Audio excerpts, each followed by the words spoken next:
குருவே சரணம். அனைவருக்கும் குருவேஷன் குருவே சரணம். வணக்கம். சரி, கண்களை முடிக்கலாம்.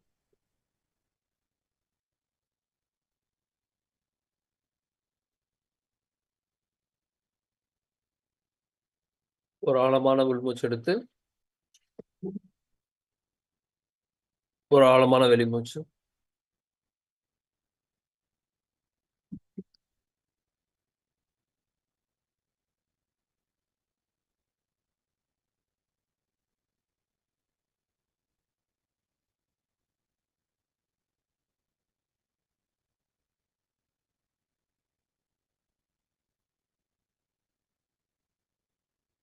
மீண்டும் ஒரு முறை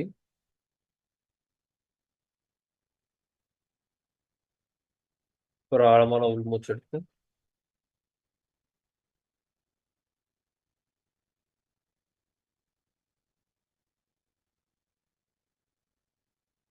ஒரு ஆழமான வெளிமூச்சு.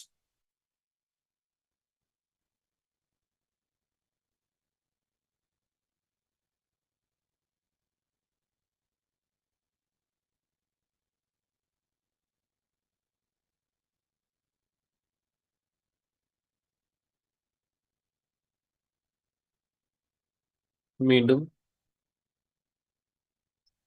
Deep inhale and deep exhale.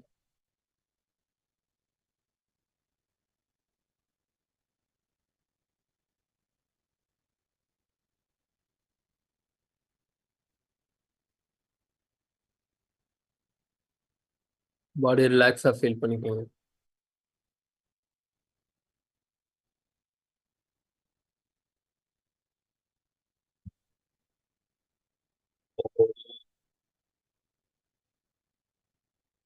குரு பிரம்மா, குரு விஷ்ணு, குரு தேவோ மகேஸ்வரः, குரு சாட்சாத் பரபிரம்மா, தஸ்மை ஸ்ரீ குருவே நமः.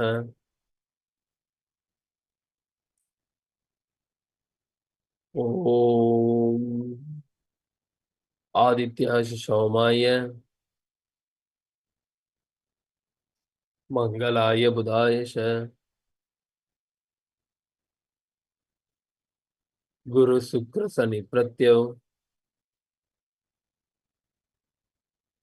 ராகுவே கேதுவே நமः.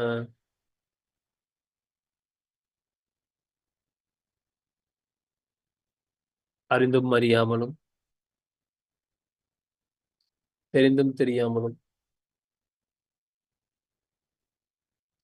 செய்த சகல குற்றங்களின் பிழைகளையும் பொறுத்து மன்னித்து காத்து ரட்சி தரல வேண்டும். நான் செய்த தவறுகள், நான் செய்த பிழைகள், நான் செய்த குற்றங்கள் அனைத்தையும் மன்னித்து என் வாழ்க்கை சுகமுடனும் ஆனந்தத்துடனும் மன மகிழ்ச்சியுடனும் சுகமாய் நிறைவாய் வாழ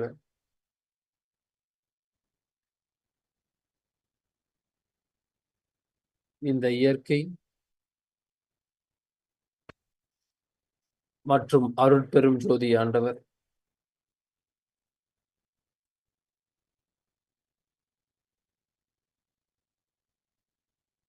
என்னை வழிநடத்தட்டும். என்னை வழிநடத்தும்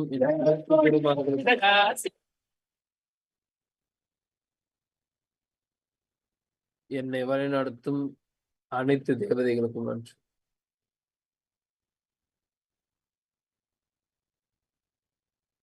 என்னை வழிநடத்தும் என் திதி தேவதைக்கு என் மனமார்ந்த நன்றி.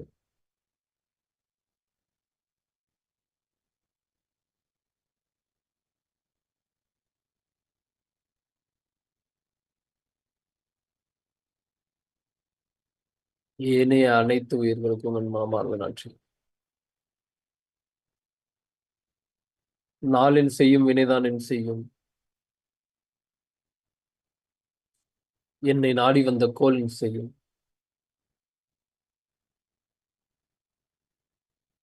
கொடுங்கூற்று என் செய்யும்.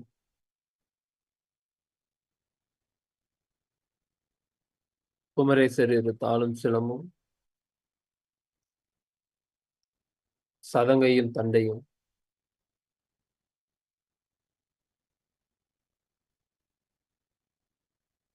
தன்முகமும் தோளும்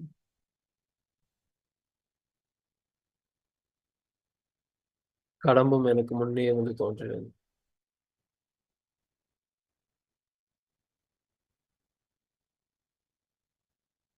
அருட்பெரும் ஜோதி, அருட்பெரும் ஜோதி.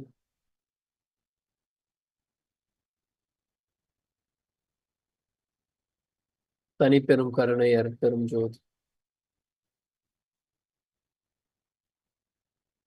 எல்லா உயிர்களும்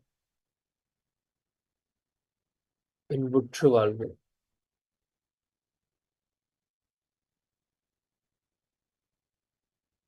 வள்ளல் மலரடி வாழ்க வாழ்க. குருவே சரணம், குருவே சரணம், குருவே சரணம்.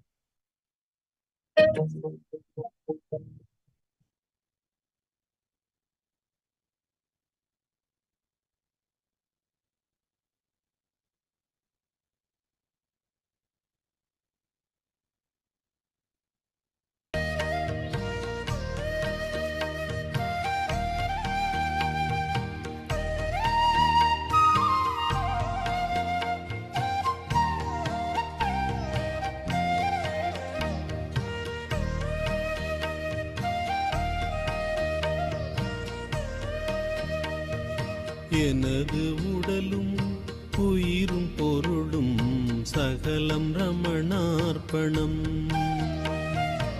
எனது உடலும் உயிரும் பொருளும் சகலம் ரமணார்ப்பணம். கொடுக்கும் குணமே அதுவும் உனது, பொறுத்து என்னை ஏற்கணும்.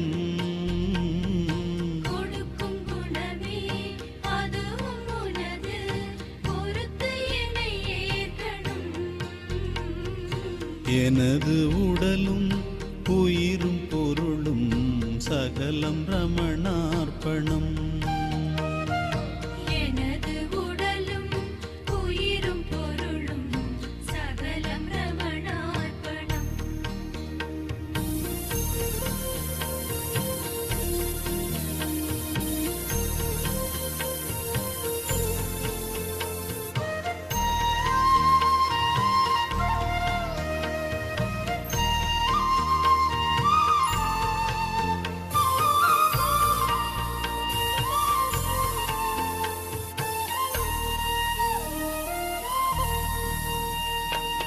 ஆதி அந்தம் கடந்த அறிவே அனைத்தும் உனதானையே. ஆதி அந்தம் கடந்த அறிவே அனைத்தும் உனதானையே. ஜோதி வடிவாய் திகழும் அருளே துதிக்கும் அடியேனையே.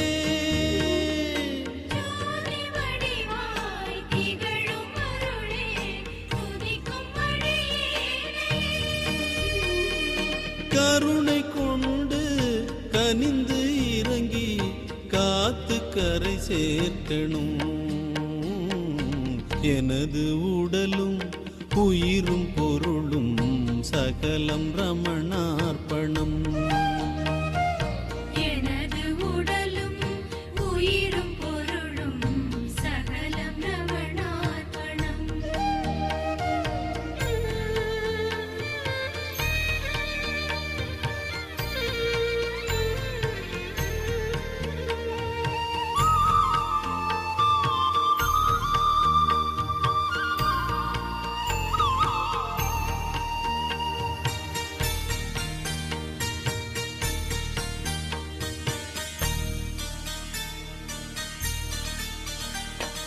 செய்த வினையும் செய்யும் வினையும் உனது தவத்திலே. செய்த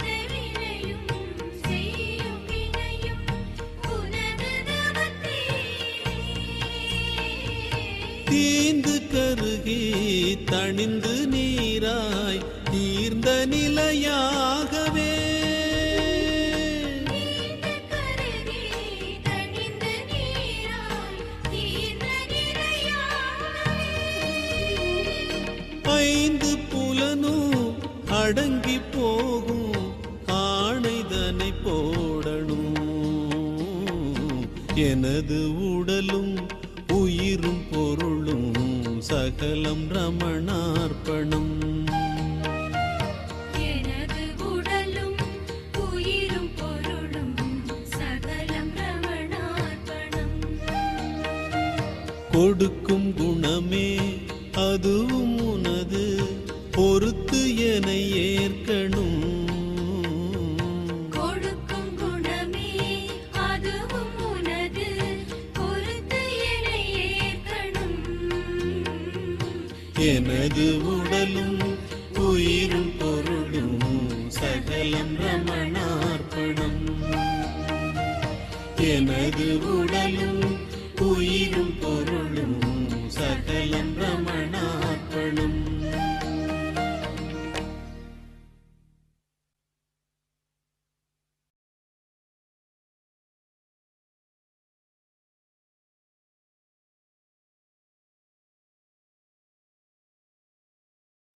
இரண்டு கைகளின் பேச்சு கண்கள் நோக்கி தட்டு.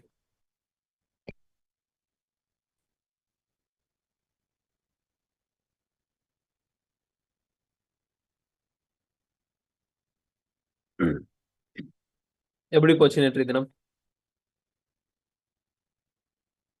நல்லா போச்சா?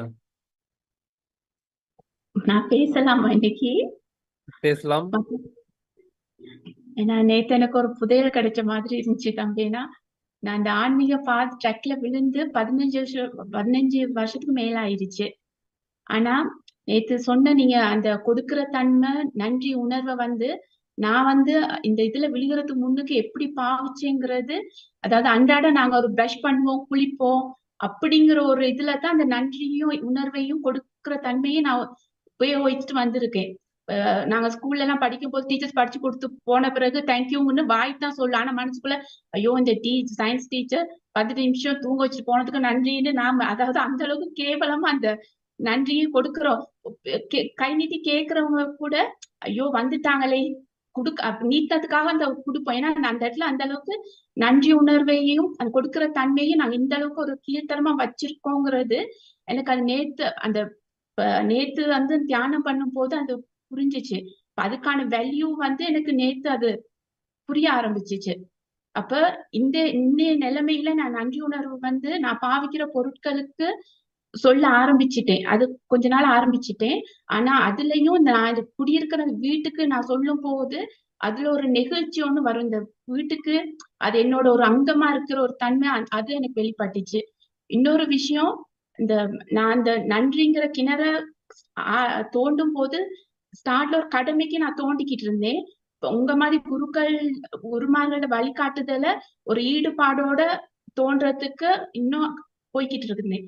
இப்ப இந்த நான் கொடுக்கிற தன்மையில ஒரு போதை இருக்கிறத எப்படி நான் அனுபவிச்சேனோ, இந்த நன்றியில அதுல ஒரு சுவை எப்படி இருக்குங்கிறத எனக்கு புரிஞ்சிச்சு. அது இன்னொன்னு இப்ப நான் சாதாரணமா அந்த எனக்கிட்ட வேலை செய்யறவங்க, எனக்கு வீட்டுக்கு உதவி செய்யறவங்க, இந்த வீட்டு குப்பையா எடுத்துட்டு போறவங்க, இன்னொன்னு என் தோட்டத்துக்காக உதவி செய்யறவங்களுக்கு நான் சம்பளம் கொடுப்போம். சம்பளம் கொடுக்கும் போது கண்ணுங்க இருக்கும், வாய் வார்த்தை கதைச்சிக்கிட்டு இருப்போம், கைத்தான் கொடுப்போம். ஆனா இப்ப உங்களோட அந்த செஷனுக்கு பிறகு அங்கிருந்து மாற்றம் ஏற்பட்டுச்சு. என்னன்னா நான் நின்று கொடுத்தா எனக்குள்ள ஏதோ ஒண்ணு தலை வணங்கி அது ஒரு நன்றி உணர்வோட அவங்ககிட்ட ரொம்ப நன்றின்னு சொல்லி நான் கொடுக்க ஆரம்பிச்சுட்டேன். அப்ப சொல்லும் போது அந்த வேலை எனக்கு தோட்டத்துல வேலை செய்யறையா என்னம்மா இதுக்கெல்லாம் போய் நன்றி சொல்றீங்களே அப்படிங்கிற இது அப்படி சொல்லுவாங்க. அதாவது அந்த காசு கொடுக்கும் போது அந்த 1000 ரூபாய் தாளை நான் ஒருத்தவன்ட்ட கொடுக்கும் போது காசு இருக்கிறவங்ககிட்ட நான் அதை கொடுத்தேன்னா அது அவங்களுக்கு ஒரு 10ஓட 11 தான் அது அவங்க எடுத்துக்குவாங்க. அப்ப அந்த இடத்துல எனக்கும் சரி அந்த பணத்துக்கும் சரி அவங்களுக்கும் சரி அவங்க ஒரு ஃபீலிங்கும் இருக்காது. ஆனா இந்த பணத்தை நான் இவங்ககிட்ட நான் 1000 ரூபாய் கொடுக்கும் போது அங்க எனக்கு ஒரு இன்பம் கிடைச்சிச்சு. அந்த 1000 ரூபாய்க்கு ஒரு மதிப்பு கிடைச்சிச்சு. அவங்களுக்கு ஒரு சந்தோஷம் கிடைச்சிச்சு. அது ஒரு மேக்னெட்டை வச்சா அது ஈர்க்கக்கூடிய பொருள் பக்கத்துல இருக்கும்போது எப்படி போயிட்டு டக்குன்னு கனெக்ட் ஆகுதோ அந்த அந்த ஒரு ஃபீல் வந்து அவங்க கிட்ட எனக்கு கிடைச்சிச்சு. நீங்க நேற்று சொன்னீங்க அந்த 20 ரூபாய் கொடுக்கும் போது அவரும் அந்த முகத்துல சந்தோஷத்தை காட்டுனாரு. திரும்ப ஒருக்கா நீங்க ஒரு காசை கொடுத்தீங்கன்னு நீங்க சொல்லும் போது அதை நான் எனக்கு ஃபீல் ஆச்சு. ஏன்னா அது நான் அனுபவிச்சிருக்கேன் அது.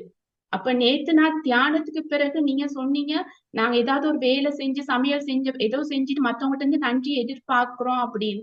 அப்ப நேத்து நான் தியானம் அது நீ சொன்னது தியானம் பண்ணும் போது அந்த அங்கன நாங்கிறது வந்து எனக்கு இடிச்சிச்சு. ஏன்னா அந்த அறிவு வந்து எனக்குள்ள ஏதோ ஒரு இடத்துலதான் அந்த அறிவு இருக்கு. அந்த சமைக்கிற டேலண்ட் வந்து ஏதோ ஒண்ணுலதான் இருக்கு. அதை செய்ய வைக்கிறது இந்த அங்கங்கள் புலன்கள் தான். அப்ப இந்த இடத்துல நாங்கிற இது வந்து நான் என்ன செஞ்சேன் இவ்வளவு நாளா அந்த கிராட்டிடியூட் வந்து நான் ஒண்ணுமே செய்யாம நான் வாங்கிக்கிட்டேன். அது போக வேண்டியது வந்து என் அங்கங்கள் என் அறிவு இதுகளுக்கு தான் போக வேண்டியது. அப்ப அந்த இடத்துல நாங்கிறது வந்து ஒரு பிரயோசனம் இல்லாம தானே நான் அவ்வளவு நாளா இருந்திருக்கேன். இப்ப இவ்வளவு நாள் மத்தவங்களோட உதவியாலதான் இந்த நாங்கிற ஒன்னே நான் வாழ்றேன் அப்படிங்கிற ஒரு ஒரு வித்தியாசமான ஒரு என்னமோ அந்த நான் ஏதோ ஒரு புதையல் அந்த அந்த நன்றிங்கிற இதை தேடி பார்க்கும் போது அந்த ஒரு புதையல் ஒண்ணு கிடைச்ச மாதிரி இருந்துச்சு. அப்ப நீ தம்பி புரியுதுமா? மகிழ்ச்சி, ரொம்ப சந்தோஷம், நல்லா உணர்ந்திருக்கிறீங்க. ஆனா இன்னைக்கு காலையில நான் 1:30 எழும்பிட்டு எப்படா 3 o'clock ஆகும்னு இருந்தேன். ஆனா இன்னைக்கு இந்த வாஷ் எடுக்கும் போதெல்லாம் நான் வந்து அந்த நான் என் கைக்கு சோப் அந்த இதெல்லாம் போடும் போது அந்த ஒரு நன்றி உணர்வோட அது அந்த நீங்க சொன்னீங்க விழிப்புணர்வோட நீங்க ஏற்கனவே சொன்னீங்க வேலைகளை செய்தா விழிப்புணர்வோட செய்யணும்னு. அந்த டைம் அது ஒரு கஷ்டமா இருந்துச்சு. நீங்க சொன்னீங்களே செஞ்சு பார்க்கணுமேங்கிறது. ஆனா இது வந்து இன்னைக்கு எனக்கு அது ஆட்டோவா அது எனக்குள்ள வர தூங்கிடுச்சு. அது ரொம்ப தேங்க்ஸ் தம்பி. நன்றிகள்மா, ரொம்ப சந்தோஷம். நன்றிகள்மா. மத்தவங்க ஜெயந்த் நேத்து ஏதோ கேள்வி கேட்டீங்களே, 2 கேள்வி ஏதோ இருக்குன்னு நீங்களே கம்ப்ளீட் பண்ணிட்டு நம்ம இன்னைக்கு கிளாஸ்க்குள்ள போகலாம்.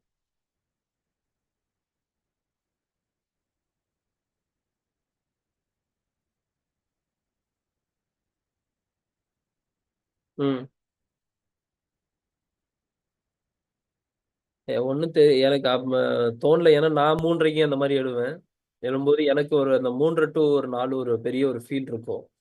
3:30 மணிக்கு வச்சா யாரும் வரமாட்டாங்கன்றதுனால 5 மணிக்கு வச்சாலும் பெரிய ஒரு டைம் கடந்துரும்ன்றதுனால ஒரு 4 மணிக்கு நடுவுல ஃபிக்ஸ் பண்ணியிருந்தேன். அது தெரியல அந்த டைம்ல வையின்னு சொல்லி வச்சுட்டேன்.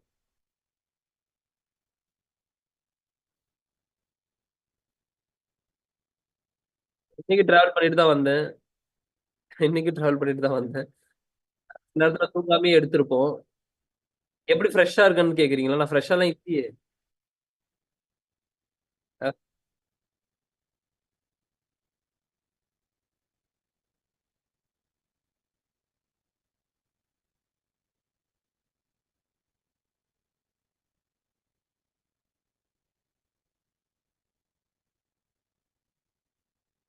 தியானம் சப்போர்ட் பண்ணுது ஒரு விஷயம். அதுக்கப்புறம் வந்து பாத்தீங்கன்னா எனக்கு இத்தனை பேர் இங்க இருக்கிறாங்கன்னும் போது எனக்கு ஒரு பெரிய சந்தோஷம் இருக்கும். இத்தனை பேரை போய் பார்க்க போறோம் அப்படின்னும் போது இது வந்து நிறைய இடத்துல இது நீங்க இங்க மக்கள் இருக்கிறாங்களேன்றதுக்காக எல்லாம் கூட நிறைய வாட்டி வந்திருக்கேன் நான். கிட்டத்தட்ட 3.5 மணி நேரம் எனக்கு பஸ் எல்லாம் விட்டுட்டுலாம் சில இடத்துல எல்லாம் உட்காந்து பேசியிருக்கேன். மேபி தெரியும், உள்ள இருந்தவங்களுக்கு தெரியும். புக் பண்ணி வச்சுட்டு பஸ் எல்லாம் நைட்டு டிராவல் பண்ணக்கூடிய பஸ் எல்லாம் விட்டுட்டு ஃப்ளைட்டை மிஸ் பண்ற அளவுக்கான ஒரு டைமை எடுத்துக்கிட்டு பேசிட்டுலாம் கூட நான் போயிருக்கேன். ஸோ என்னன்னா இங்க இருக்கிறவங்களுக்கு முழுமையா கொடுக்கணும், அது மட்டும் எனக்கு ஆத்மார்த்தமா இருக்கும். அதோட வெளிப்பாடாக தான் பாக்குறேன் நான். நன்றிகள். இந்த கேள்வி தானே உங்களுக்கு? அவ்வளவுதானே?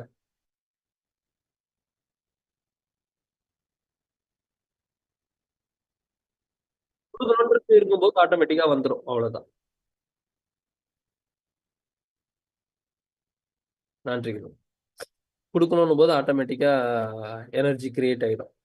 மேட்ரு. ஓகே, சரி. இன்னைக்கு என்ன டாபிக் பார்க்க போறோம்? Developing divine qualities. டிவைன் குவாலிட்டிஸ்ன்றது என்ன? நிறைய விஷயங்கள் இருக்கு. ஓகே, அதாவது இறைநிலைக்கு உயரணும், இறைவனாக மாறணும் அப்படின்னா இறைவனோட குவாலிட்டிஸ் வேணும். ஆமா வெள்ளியா. இப்போ நான் ஜெயந்த் மாதிரி இருக்கணும் அப்படின்னா ஜெயந்தை நான் எதுக்கு ஒப்பிடுறேன், எதுக்காக நான் ஒப்பிடுறேன்? சுபாஷினி மாதிரி இருக்கணும்னா அந்த சுபாஷினியை நான் எதுக்கு ஒப்பிடுறேன் அப்படின்னா சுபாஷினி கிட்ட ஏதோ சில குவாலிட்டிஸ் இருக்கு, ஜெயந்த் கிட்ட சில ஏதோ குவாலிட்டிஸ் இருக்கு, அதனால அதன் மீது நான் விருப்பப்படுறேன். அப்போ இவங்கள மாதிரி இருக்கணும் அப்படின்னா எனிதிங் அவங்க கிட்ட இருந்து இருக்கக்கூடிய அவங்களோட ஃபேமா இருக்கலாம், இல்ல அவங்க கிட்ட இருக்கக்கூடிய பணமா இருக்கலாம், இல்ல அவங்க கிட்ட இருக்கக்கூடிய குவாலிட்டிஸா இருக்கலாம். இந்த குவாலிட்டிஸ்னாலதான் அந்த பணம் வந்திருக்கு, அந்த ஃபேம் வந்திருக்கு, எல்லாமே வந்திருக்கு அப்படின்னும் போது அங்க நான் அதை எதிர்பார்க்கிறேன்னா நான் அதுவாக மாறணும்னா அந்த குவாலிட்டி எல்லாம் வந்தாதான் நான் அதாக மாற முடியும். ஒரு இளநீ இருக்குன்னு வச்சுப்போம். இளநீ செம்மையா இருக்கு அப்படின்னு நீங்க ஃபீல் பண்றீங்கன்னா நானும் அந்த இளநியா மாறணும்னா அந்த இளநிக்கு என்னென்ன இதெல்லாம் இருக்கோ, மேல அதோட ஓடு இருக்கிறதா இருக்கட்டும், உள்ள தண்ணி இருக்கிறதா இருக்கட்டும், அது டேஸ்டா இருக்கிறதா இருக்கட்டும், அது எல்லாமே அந்த தன்மையில இருக்கிறதுனால தான் அதுக்கு பேர் இளநீ, இல்லைன்னா அதுக்கு பேர் இளநீ கிடையாது. பாதிலி அதாவது வளர்ந்து வரும்போதே வெட்டிட்டா துவர்ப்பா இருந்தா அது இளநின்னு சொல்லுவோமா, நல்லாவே இல்லை அப்படின்னு சொல்லி தூக்கி போடுவோம். அப்ப என்னன்னா அந்த குவாலிட்டியை தான் ஒருத்தவங்களை வந்து பார்க்க வைக்கும், திரும்பி பார்க்க வைக்கும், அவங்கள வளர்த்து எடுத்துட்டு போவோம். எல்லாமே அந்த குவாலிட்டி தான். அதை நம்ம பக்குவம் சொல்லி சொல்லலாம். அஹ் எல்லாமே இங்க பக்குவம் தான், எல்லாமே இங்க பக்குவம் தான். நீங்க நினைச்சு பார்த்தீங்கன்னா இந்த இயற்கையை கவனிச்சு பார்த்தீங்கன்னா தெரியும், எல்லாத்துக்குமே பக்குவம்னு ஒண்ணு இருக்கு. அந்த பக்குவத்தை அடையும் போது இந்த ஒரு விஷயம் ஆட்டோமேட்டிக்கா நடக்க ஆரம்பிச்சிருது. எல்லாமே நீங்க வேணா கவனிச்சு பாருங்க, எதை வேணா எடுத்துக்கங்க. ஒரு சின்னதா ஒரு செடி வைக்கிறீங்க அப்படின்னா அந்த செடி உடனே காய் காய்க்காது, அதோட ஒரு பக்குவத்துக்கு போகும். அந்த பக்குவத்துக்கு போனதுக்கு அப்புறம் தான் அது காய் காய்க்க ஆரம்பிக்கும், பூவிடும், அதுக்கப்புறம் காய் காய்க்கும், அதுக்கப்புறம் அது ஒரு பழமாக மாறும். அதே மாதிரி ஒரு குழந்தை பிறக்குது அப்படின்னா ஒரு ஒரு பக்குவத்தை, ஒரு குழந்தை பிறக்கிறது கூட விடுங்க, தாயோட வயிற்றுல இருக்கும்போது அந்த குழந்தை உருவாகிறதுக்கே அது போய் ஒரு இடத்த டச் பண்ணி அங்க அந்த உயிர் அங்க உருவாக ஆரம்பிக்கிறதுக்கு ஒரு பக்குவம் வரணும். அதுக்கு அந்த விந்து அந்த ஒரு பக்குவத்துல இருக்கணும், சுரோனிதம் அதுக்கு உண்டான ஒரு பக்குவத்துல இருக்கணும். அப்பதான் அங்க அது ஒரு விஷயம் உருவே ஆகும். அதே மாதிரி வளரும் போது அங்க ஹார்ட் வளருது அப்படின்னா அந்த ஹார்ட்டோட முழு பக்குவம் வந்ததுக்கு அப்புறம் தான் கொஞ்சம் கொஞ்சமா ஒரு ஒரு விஷயமா கிரியேட் ஆக ஆரம்பிக்கும். அப்புறம் அந்த குழந்தை வளர்ந்ததுக்கு அப்புறம் ஒரு பக்குவம் வரும்போது தான் அது ஒரு ஏஜ், அந்த ஏஜ் வந்து ஆட்டோமேட்டிக்கா உள்ள நடக்குது, ஒரு ப்ராசஸ் நடக்குது. மேல இருக்கக்கூடிய சகசிராரத்துல இருக்கக்கூடிய அந்த எனர்ஜி கொஞ்சம் கொஞ்சமா கொஞ்சம் கொஞ்சமா கொஞ்சம் கொஞ்சமா ஒரு ஒரு வயதிற்கு தகுந்தாற் போல 5 வயதுனா இங்க, 7 வயதுனா இங்க அப்படின்னு சொல்லி கீழே போய் மூலாதாரத்துல உட்கார்றதுக்கு ஒரு குறிப்பிட்ட வயது எடுத்துக்குது. அப்ப அந்த குறிப்பிட்ட வயது எடுத்துக்கிறதுக்கான இது என்னன்னா அது ஒரு பக்குவத்தை அடையுது. அப்புறம் பாருங்க, நல்லா கவனிச்சு பாருங்க, அதுக்கப்புறம் ஒரு பெண்கள் வயதுக்கு வரக்கூடிய காலமாக இருக்கட்டும், அதுக்கு ஒரு வயது வருது. அதே மாதிரி ஒரு ஆண்மகனாக இருந்தாலும் அந்த ஆண்மகனால ஒரு 10 வயசுல 5 வயசுல ஒரு குழந்தையை பெற்றுக்கொள்ளக்கூடிய தன்மை கிடையாது. என்னதான் அவன் ஆண்மகனாக இருந்தாலும் அந்த தன்மை கிடையாது. ஏன் அப்படின்னா அது ஒரு பக்குவத்தை போய் அடையுது ஒரு வயதுல, அப்புறம்தான் அதை கிரியேட் பண்ண முடியுது. அப்ப நீங்க கவனிச்சு பாருங்க, இயற்கையில எல்லாமே இங்க பக்குவம் தான். அந்த பக்குவத்தை தொடும்போது ஒரு விஷயம் கிடைக்கும்.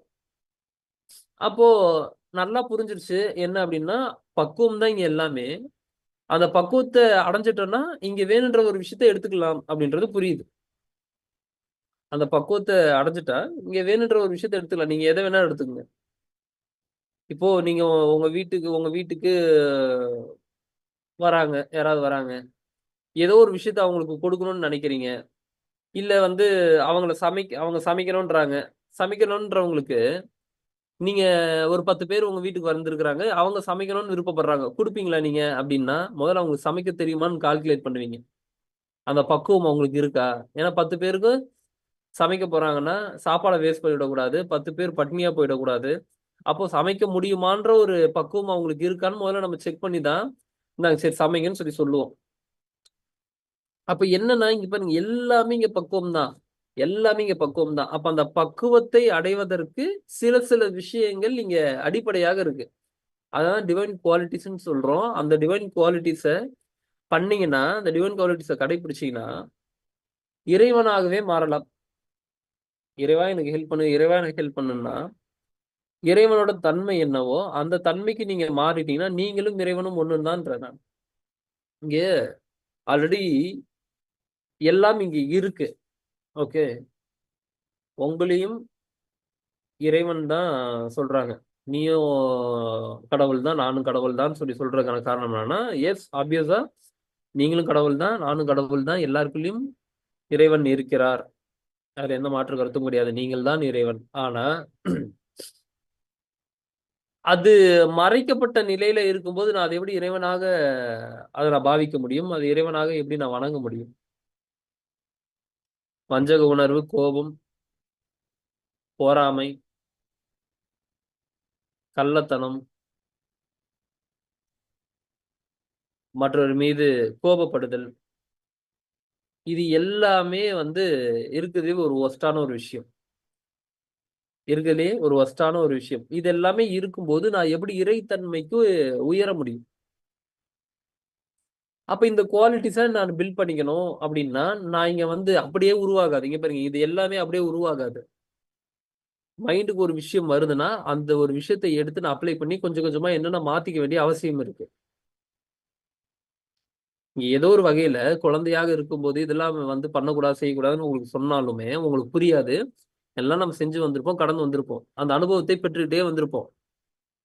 அப்புறம் ஒரு கட்டத்துக்கு மேல, இது என்னடா நம்ம இப்படி இருக்கோம் அப்படின்னு சொல்லி தோணும்போது, ஒரு அறிவு இங்க வேலை செய்யுது. அந்த அறிவு எது குடுக்குது அப்படின்னா, அது இறைவன் தான் குடுக்குறாரு. உங்களுக்கு ஒரு கேள்விய எழுப்பி விட்டுறாருனாலே, இறைவன் உங்களுக்கு குடுக்குறாரு. சிந்திக்க ஆரம்பிக்கிறீங்க.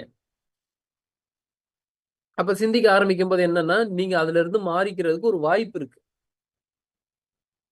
அப்ப அந்த வாய்ப்ப மிஸ் பண்றீங்க அப்படின்னா, நீங்கள் தான் மிஸ் பண்றீங்க. அப்ப இறைவன் நிலைக்கு உயரணும்னா, இந்த குவாலிட்டிஸ் எல்லாம் கடைபிடிச்சா இறைவனாக மாறலாம்னா, எஸ் அந்த குவாலிட்டிஸ கடைபிடிச்சீங்கன்னா இறைவனாக மாறலாம். பட் அத கடைபிடிக்கல அப்படின்னா, ஆல்ரெடி இங்க போர்த்தப்பட்டிருக்கக்கூடிய அந்த பெட்ஷீட் எடுக்கலன்னா, உள்ள இருக்கக்கூடிய பொருள் தெரியாது. என்னதான் நீங்க உள்ள வைரத்தையே வச்சிருந்தாலும், என்னதான் நீங்க பெரிய காஸ்ட்லியான ஒரு கிஃப்ட்ட நீங்க வச்சிருந்தீங்கனாலும், மேல போர்த்தப்பட்டு இருக்குன்னா, அது மின்னாது. அதோட உள்ள பொருள் என்ன இருக்குன்றது தெரியாது. அது வெளிப்படாது. அப்போ ஆட்டோமேட்டிக்கா அதோட மதிப்பு கூடணும் அப்டின்னா, அது எப்ப வெளிப்படுதோ, அப்பதான் அதோட மதிப்பு கூடும். Yes or no? புரியுதா? புரியலையா? அப்ப அதோட மதிப்பு கூடணும்னா, அது வெளிப்படணும். அப்பதான் அதோட மதிப்பு கூடும். அப்போ நம்ம கிட்ட இருக்கக்கூடிய மத்தவங்கள மாதிரியே கோபப்பட்டுக்கிட்டு, மத்தவங்கள மாதிரியே வெறுப்பு உணர்வ காமிச்சுக்கிட்டு, மத்தவங்க மாதிரியே வந்து பொறாமைப்பட்டுக்கிட்டு, மத்தவங்கள மாதிரியே எதிரியாவே எல்லாரையும் பார்த்துக்கிட்டு அப்படி இருந்தா, உங்களுக்கும், உங்க கூட இருக்கக்கூடியவங்களுக்கும் என்ன டிஃபரன்ஸ்ன்னு சொல்லி கேட்கிறேன். என்ன டிஃபரன்ஸ்? நான் இப்ப அவங்கள குறை சொல்றேன் அப்படின்னா, நான் அதுலருந்து தனிச்சிருக்கணும். அதுலருந்து நான் டிஃபரெண்ட்டா இருக்கணும். அப்படின்னா, நீங்கள் இப்படிலாம் இருக்காதுன்னு சொல்றதுல நியாயம் இருக்கு. ஒரு ஒரு ஒரு சீன நீங்களே நெனச்சு பாத்துங்க. மத்தவங்கள நம்ம குறை சொல்லுவோம். ஆனா, நமக்குன்னு அந்த ஒரு விஷயம் வரும்போது, நம்ம எப்படி அதுக்கு ரியாக்ட் பண்ணுவோம்? அதுக்கு நம்ம எப்படி ரெஸ்பாண்ட் பண்ணுவோம் அப்படின்னா, இன்னொருத்தர நீங்க குறை சொன்னீங்கல்ல, "என்னடா இவன் இப்படி பண்றான் இந்த விஷயத்துக்கு" அப்படின்றீங்க இல்லையா? அதே சிச்சுவேஷன் உங்களுக்கு அமைஞ்சதுன்னா, நீங்களும் அதத்தான் பண்ணுவீங்க. ஒண்ணும் இல்ல. ஒரு ஒரு குழந்தை விளையாடிட்டு இருக்கு. போய் கீழ விழுந்துருது. விழுந்த உடனே தாய் பாத்துடுறா. பாத்த உடனே தந்தை கிட்ட கேட்கிறா. "இத உங்களுக்கு பாத்துக்க கூட தெரியாதா? உங்களுக்கு அப்படி என்ன வேலை இருக்கு? குழந்தைய பாத்துக்கிறத விட உங்களுக்கு அப்படி என்ன வேலை இருக்கு?" அப்படின்னா, உடனே அவரு கேட்கிறாரு. நான் இல்ல இந்த சைடு அவன் இந்த சின்ன பையன் வீட்டுக்குள்ள தான் இருக்கான். அப்படியே விளையாடணும். அதுக்காக நம்ம புடிச்சு புடிச்சு உட்கார வச்சுக்கிட்டேவா இருக்க முடியும்? விளையாடுறவன் விளையாடத்தான் செய்வான். நான் அதுக்குள்ள இங்க அப்படியே டிவி பார்த்துட்டு இருந்தனோ, இல்ல லேப்டாப் யூஸ் பண்ணிட்டு இருந்தனோ, அப்படியே குழந்தை விளையாடிட்டு தானே இருக்கு. என் கண்காணிப்புல தான் இருக்கு. திடீர்னு ஏதோ ஒரு விஷயத்த கால்ல போட்டுக்கிறானோ, இல்ல கீழ விழுந்துடுறானோ, அதுக்கெல்லாம் நம்ம ஒண்ணும் பண்ண முடியாது அப்படின்னும்போது, அதெல்லாம் நீங்க பார்த்து தான் ஆகணும். நீங்க குழந்தைய பார்த்துக்கிறீங்கன்னா, அது எல்லாத்தையும் நீங்க பார்த்து தான் ஆகணும் அப்படின்னு சொன்ன அதே ஒரு பெண், ஒரு 2, 3 நாள் கழிச்சு, குழந்தைய பார்த்துக்கிறதுக்கான ஒரு வாய்ப்பு வாய்ப்புனா அங்கேயே தான் இருக்கிறாங்க. கணவன் வேலைக்கு போயிட்டு ரிட்டர்ன் வரும்போது குழந்தைக்கு அடிபட்டிருக்கு. அடிபட்டிருக்கும்போது என்ன ஆச்சு அப்டின்னா, இல்ல இந்த மாரி போய் விழுந்துட்டான் அப்டின்னா, குழந்தைய பாத்துக்கிறத விட உனக்கு என்ன வேல இருக்கு? அப்படின்னா குழந்தைன்னா நாலு இடம் இப்படி விழதான் செய்யும், குழந்தைனா இப்படி பண்ணத்தான் செய்யும், குழந்தைனா அடிப்படும், விழுந்து எந்திரிக்காத குழந்தை எங்க இருக்கு அப்படின்னு அப்ப பேசுவாங்க. அப்போ இதேதான் அவரும் சொன்னாரு. இப்ப உங்களுக்குன்னு வரும்போது அதை அப்படியே வந்து சேஞ்ச் பண்ணிக்கணும். நினைச்சு பாருங்களேன், நீங்க இது எல்லா இடத்துலயுமே நீங்க அதை அப்ளை பண்ணலாம். இன்னொருத்தவங்க அப்படின்னும் போது அதுக்கு நிறைய காரணத்தை எடுத்து வைப்போம், நிறைய காரணத்தை கொடுப்போம். ஆனா நமக்குன்னு வரும்போது இன்னும் அதை ப்ரொடெக்ட் பண்ணிக்கிறதுக்கு நிறைய காரணத்தை எடுத்து வைப்போம். ஆக மொத்தம் ஆமா இது உண்மைதான், இது இப்படித்தான் அப்படின்னு சொல்லி ஏத்துக்கிற நிலை வராது. அப்படி ஏத்துக்கிற நிலை வந்ததுன்னா நீங்கள் உயர்ந்துருவீங்களே, நீங்கள் தான் உயர்ந்துருவன்ல. அப்ப கவனிச்சு பாருங்க, ஒரு ஒரு இடத்துலயுமே தவறு என்னுடையது அப்படின்னு சொல்லி ஏத்துக்கிற மனநிலை வரணும். தவறு என்னுடையது, ஏதோ ஒரு தப்பு பண்ணிட்டீங்க அப்படின்னா தவறு என்னுடையதுன்றது ஏத்துக்கிற நிலை வந்துச்சுன்னா நீங்க எங்கேயோ போயிடுவீங்க.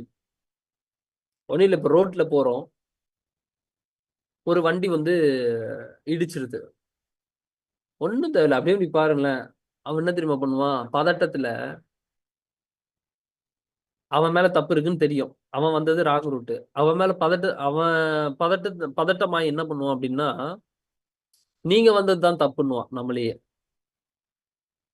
நீங்க வந்ததுதான் தப்பு, நான் வந்து அங்கேயே வந்து ஹார்ன் அடிச்சேன், நீங்க கவனிக்கல, டேய் நீ ராங் ரூட்ல வந்ததே தப்பு, இதுல ஹார்ன் அடிச்சேன், நான் இண்டிகேட்டர் போட்டேன் அப்படின்னு சொல்லி தன்னை பாதுகாத்துக் கொள்வதற்கு ஏதோ ஒரு விஷயத்த முற்பட ஆரம்பிக்கும். நம்ம எதுவும் கேள்வி கேட்கக்கூடாதுன்னு நம்ம அப்படியே இப்படி நின்று பார்த்துட்டே இருந்தா நம்ம கிட்ட சண்டை போட்டுட்டே இருப்பான். ஒண்ணும் இல்ல, நீங்க அப்படியே அப்படியா சரி ஒண்ணும் இல்ல, ஃப்ரீயா விடுங்க, எதுவும் உங்களுக்கு ஆயிடுச்சா அப்படின்னு, இல்ல இல்ல சரி மன்னிச்சிருங்க, என் மேலதான் தப்பு அப்படின்னு சில இடத்துல நீங்க சொல்லிட்டு போனீங்கன்னா உடனே அவனுக்கு மாறிடும். இல்ல இல்லங்க நான் தான் தப்பா வந்துட்டேன் அப்படின்னுவான். அது வரைக்கும் ஒத்துக்காதவன் நம்ம இறங்கும் போது அவனும் ஓகே. ஏன்னா அது ப்ரொடெக்ட் பண்ணும் எப்பயுமே. இன்னொரு இடத்துல வந்து தப்பாயிடக்கூடாது, தப்பாயிடுச்சுன்னா எனக்கு ஏதாவது ஒரு விஷயம் ஏற்பட்டுருமோன்றதுக்காக இமீடியட்டா ப்ரொடெக்ட் பண்ண ஆரம்பிக்கும்.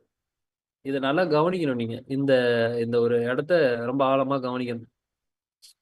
எப்பயுமே தன்னை தற்காத்துக் கொள்வதுல நமக்கு ரொம்ப அடிப்படையாவே வந்துரும் அது. மத்தவங்க என்ன எதுவும் குறை சொல்லிடக்கூடாது அப்படின்றதுக்காக நான் வந்து இப்படிதாங்க பண்ணேன் அப்படின்னு போய் சொல்லிடும் முன்னாடியே. மத்தவங்க எதுவும் திட்டிடக் கூடாதுன்றதுக்காக நான் இப்படி பண்ணல, நான் இப்படிதான் பண்ணேன், எதுவும் தப்பா நினைச்சுக்காதீங்க அப்படின்னு சொல்லி முன்னாடியே சொல்லிடும். இந்த மாதிரி ஒரு ஒரு இடத்துலயுமே தன்னை தற்காத்துக் கொள்வதற்காக ஒரு விஷயம் முன்னாடியே போய் சொல்லும். அதே மாதிரி ஏதாவது ஒரு விஷயம் இருக்குன்னா அதுக்கு போய் பொய்யும் சொல்லும். ஏன்னா என்ன பாதுகாத்துக்கணும். அப்ப என்ன பண்ணணும் அப்படின்னா இந்த இந்த சின்ன சின்ன விஷயங்களை சேஞ்ச் பண்ணணும். ஏன் என்ன பாதுகாக்குதுன்னு உள்ள நீங்க கேட்கணும். ஏன் இதை பாதுகாக்கிற, உண்மையை சொல்ல அப்படின்னு சொல்லி நீங்க அதுகிட்ட சொல்லணும்.